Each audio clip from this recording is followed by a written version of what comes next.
नमस्कार दोस्तों, आप सुन रहे हैं मनु भंडारी द्वारा लिखित उपन्यास महाभोज। तो आइए आगे बढ़े।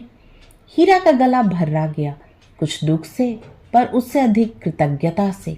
सक्सेना भी कुछ क्षण चुप रहे। हीरा को दा साहब की गरिमा में पूरी तरह डूबने का मौका दिया। जेल से छूटने के बाद क्या करता था बीसू? का करत सरकार, 1-2 महीना तो पड़ा रहा। न कहू से बोलब न चालब, न कहू आवद न जाब, बस गुड़न में मुँह दिए बैठा रहत। जो खटिया पे लेटी गया तो लेटी गया, आसमाने ताकत रहत। जो खाए का कहे तो खाए, न कहे तो भूखो। थानेदार ने चुप रहने का इशारा किया तो सक्सेना ने टोक दिया, नहीं नहीं बोलने दो, हम एक एक शब्द लिखते जा रहे थे हीरा की बात का। वो हमका तो लगता है नहीं रहा कि ये हमार वही बिस्वा है। अरे का बताई सरकार, बड़ी चुस्ती फुर्ती रही वाही के शरीर में, मुआ सब निचोड़ गई। हीरा चुप हो गया। सक्सेना कुछ देर हीरा के बोलने की प्रतीक्षा करते रहे, फिर पूछा, पर कुछ तो करता होगा, आखिर दिन कैसे गुजारता था? का करता सरकार, बस बहुत बेचैन रहत रहा, रात रात भर ठहरा करता, जाने कौन दुख लागी गवा रहे। तुरंत रेखांकित। इसका मतलब कमाता धमाता कुछ नहीं था, कोई काम धंधा रोजगार। पहले तो स्कूल माँ लड़का लोग कछु दई देत रहे, जितना जहिका परी पाए, पर इधर तो हरजन टोले माँ ज्यादा जात रहा। वो बेचारे का दई है सरकार, उसका तो अपने पेट भरन मुश्किल है। तुम लोग कुछ कहते नहीं थे? जनाब, आदमी निकम्मा बैठा रहे और बूढ़े माँ बाप मजदूरी करे, का कहत सरकार? हाँ, महतारी लड़त रही, छोटे छोटे लड़िकन का पेट काटी के पढ़ावा, और अब न कछु धरे न करे, तब हिम्मत रही साहब। अब हाथ पाँव ना ही चलत, यही से महतारी बकत रही, कोसत रही। फिर भर्राए गले और रूंधी हुई आवाज़ में कहा, पर जब से गया है आँखिन से आंसू नहीं टूटत, रोए रोए के आधी हुई गई है, सब दिन अपने को कोसत है। दैया रे, हम ही लड़ी लड़ी के अपने बिस्वा को मार डाला, दुई दुई रोटीन का तरसाया दिन। बहुत कलपती है सरकार, वाही के दुख नहीं देखा जाए। गला भीज गया हीरा का और आंखों की कोरों से 2 बूंदे लुढ़क कर झुर्रियों में ही बिला गई। सक्सेना ने बड़ी मुस्तैदी से एक एक शब्द लिखा और फिर सबको रेखांकित किया। 2 क्षण रुककर अगला प्रश्न पूछा, माँ जब लड़ती थी तो बीसू क्या कहता था? कभी घर छोड़ने की बात, भाग जाने की बात या कोई ऐसी? नहीं सरकार, भागत का है, ये गांव तो बहुते प्यारा रहा होकर, वो तो हमेशा कहत रहा, थोड़े दिन और रुकी जा अम्मा, फिर तुमको कोनो बात की शिकायत न हुई। ना जानी सरकार, भाई के मन में का रहे, मन की मने माँ लेके चला गवा। हीरा का गला फिर भर्रा गया। सक्सेना साहब कुछ देर चुपते से निगाहों से हीरा को देखते रहे, फिर अगला प्रश्न फेंका, तुम कहते हो बिसू ने कभी किसी से मारपीट नहीं की, उसकी बेकारी को लेकर क्या कभी घर में कोई ऐसा झगड़ा हुआ जिसमें मारपीट हुई हो? पूछने के साथ ही सक्सेना ने अपनी नज़र में और अधिक पैनापन घोल लिया, पर इस नज़र से एकदम बेखबर हीरा बीच में ही बोल पड़ा, अरे नाही साहेब, कब्बो नाही, एको बार नाही, आज तलक घर माँ कब्बो मारपीट नहीं भई। घर माँ तो कोई छुई सी तक नाही वही का। दुनो छोटो भाई बहुते प्यार करत रहे, बहुते मानत रहे बिसु दादा का। जैसे कुछ विचार में पड़ गए सक्सेना साहब। फिर हीरा के चेहरे पर उसी तरह आंखें गड़ाकर पूछा, जानते हो, जब उसकी डॉक्टरी जांच हुई तो उसके शरीर पर कई जगह मारपीट के निशान थे, कलाइयों और टखनों में से ऐसे निशान जैसे कभी गहरे घाव लगे हों। और तुम कहते हो कि उसकी कभी किसी से मारपीट ही नहीं हुई, तब शरीर के वे निशान? कुछ इस भाव से पूछा सक्सेना ने, मानो बहुत मासूमियत से लपेट कर कही गई हीरा की बातों से धोखा नहीं खाएंगे वो। पर हीरा का ध्यान न सक्सेना की नजरों के पहनेपन पर था, न बात की तह तक पहुंचने वाले लहजे से। वह तो जैसे अपनी ही रों में बुले चला जा रहा था। वो निशान तो सरकार जेल से छूटी के जब आवा तबे के है, जब आवा रहे न साहब, तब कलाई और टखना पर घाव रहे, उसमें खून और मवादो आवत रहा। घी और हल्दी के फाहे रखी रखी के बड़ी मुश्किल से घाव ठीक की हिस वही की महतारी। 4 साल तक जेलन महत खड़ी बेड़ी नहीं खोली गई रहे। हमरे बिसु के हाथन पावन से शरीर पर बहुतों मार लगाई रही, शायद सारे शरीर पर जख्म रहे, बाहर भीतर सब जगह। एक क्षण रुककर फिर उसी तरह कांपते हुए स्वर में बोला, बहुते मुलायम रही खाल हमरे बिसु की साहब, बहुते मुलायम। और घुटने में सिर देकर हीरा फूट फूट कर रोने लगा। गणेशी ने भाई को दिलासा देने के लिए पीठ पर हाथ रखा और सक्सेना साहब ने पास खड़े कांस्टेबल को इशारा किया कि पानी पिलाए। बिजली की फुर्ती से कांस्टेबल पानी का गिलास लाया और बड़े अदब के साथ उसने सक्सेना के सामने पेश किया। मुझे नहीं, हीरा को पिलाओ। गिलास गणेशी ने लिया और इंतजार करने लगा कि दद्दा थमे तो पानी दे। इसी बीच थानेदार ने झुककर झिझकते हुए पूछा, अब थोड़ा रेस्ट हो जाए सर, एक एक कप चाय। यह भी इस बीच चाय पानी कर लेगा। थानेदार को यही लग रहा था कि कितनी भाग दौड़ करके तो उसने गर्मा गर्म इमरतियों का इंतजाम किया था और ये एसपी ऐसा काम का सगा बना हुआ है, मानो उसने काम रोका तो दुनिया रुक जाएगी। साहब ठंडी हो गई होगी, एक गाली उभरी उसके मन में।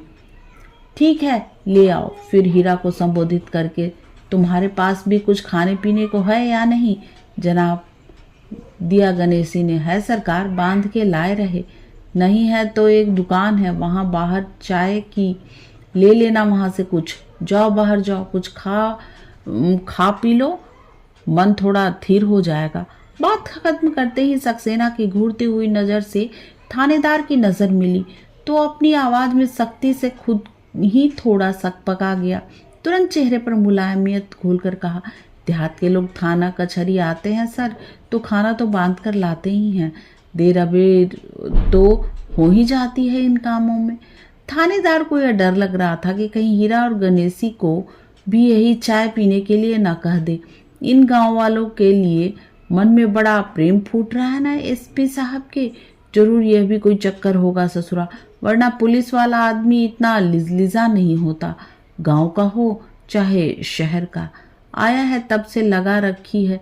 इन्हें रोको मत, इन्हें घुड़को मत, सख्ती से पेश मत आओ, जितनी बकवास करे करने दो।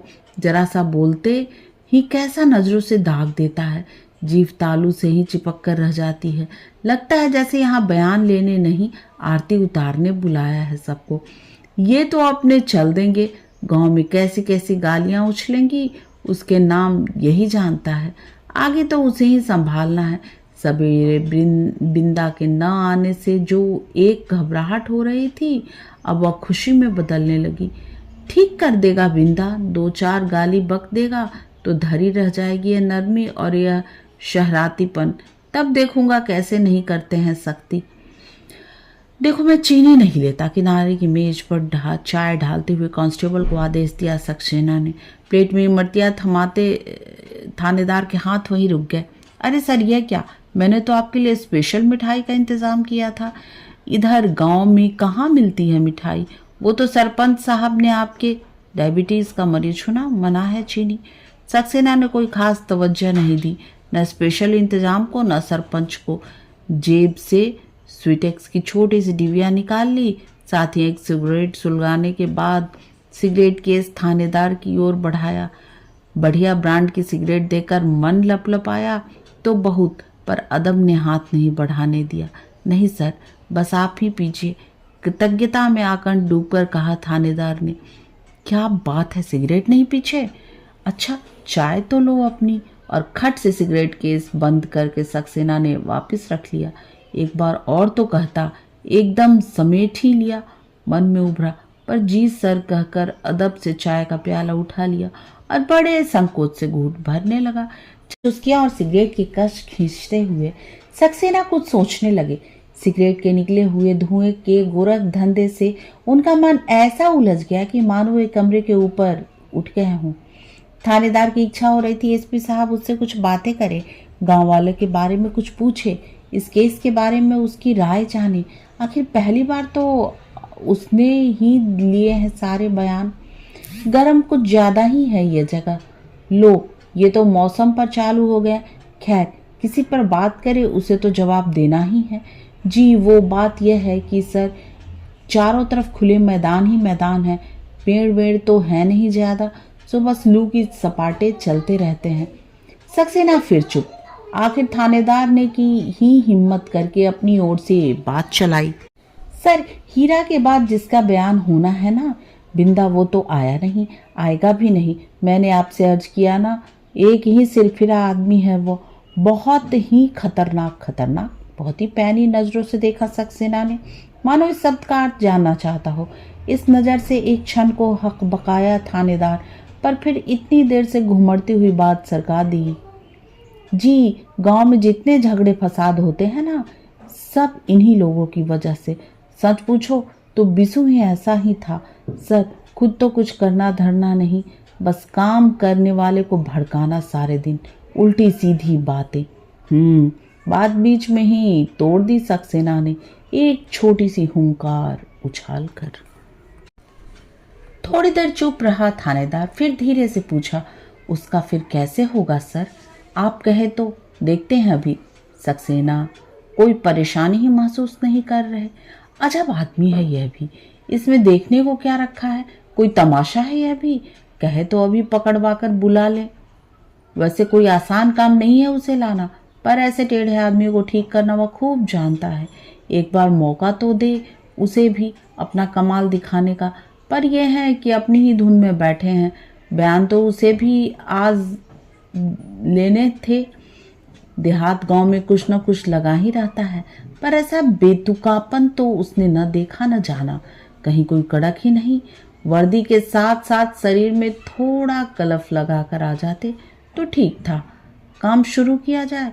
कप एक तरफ सरका कर सक्सेना ने कहा, बुलवाओ हीरा को। Yes sir. तपाक से आदेश को सरकाया थानेदार ने, पर मन में कहीं उभरा, घिस्सू कहीं का। थोड़ी ही देर में हीरा और गणेशी फिर हाजिर। दोनों आकर पहले ही बैठ गए। सक्सेना थोड़ी देर तक दोनों को एकटक देखते रहे, फिर बात को बिल्कुल नए सिरे से शुरू किया। अच्छा ये बताओ, गांव में उसकी दोस्ती किस किस से थी? किन लोगों के बीच उठता बैठता था बिसु? ऐसे तो सभी के साथ उठत बैठत रहा सरकार, पर हाँ, खास दोस्त तो बिंदे रहा। भैयन माँ भी ऐसा प्रेम न मिली है आपको। कौन है यह बिंदा?